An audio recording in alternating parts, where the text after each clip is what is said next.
चलिरहेको बेलामा अझ कम चल्ने देखिन्छ। त्यसको एउटा च्यालेन्ज छ भने अब अर्को भइरहेकै उद्योग व्यवसाय जुन यहाँहरू सबैले बोलिराख्नु भएको छ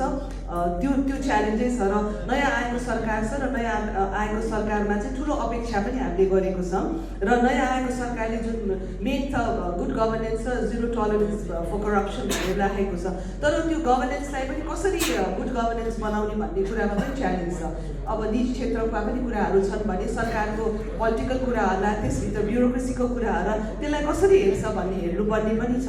र त्यसबाहेक चाहिँ अब अहिले आउने सरकारले चाहिँ धेरै अघि अध्यक्षज्यूले भन्नुभयो उद्योग वाणिज्य महासङ्घको सुझाव अनुसार चाहिँ उहाँले धेरै पोलिसिजहरूलाई रिभ्यू गर्ने र जसले चाहिँ बिजनेस गर्नलाई कन्स्ट्रेन्ट गरेको छ त्यो पोलिसिजहरूलाई चाहिँ रिमुभ गर्ने भन्ने कुराहरू र उत्पादनलाई बढाउने र निजी क्षेत्रलाई चाहिँ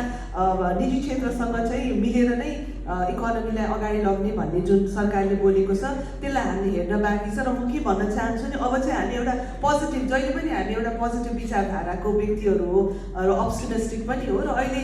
कन्फिडेन्ट सरकारले बढाउनेमा चाहिँ एउटा एकदमै महत्त्वपूर्ण कुरा छ निजी क्षेत्रको र अहिले सरकारलाई सहयोग गरेर पनि जानुपर्ने जस्तो लाग्छ निजी क्षेत्रले, किनभने नयाँ बनेको सरकारलाई पहिला नै हामीले नेगेटिभ भन्दा पनि कसरी हामीले अर्थतन्त्रलाई सुधार गर्न सकिन्छ भनेर चाहिँ अगाडि बढेर साथ दिनुपर्ने छ। अवश्य नै निजी क्षेत्रभित्रका साथीहरूभित्र पनि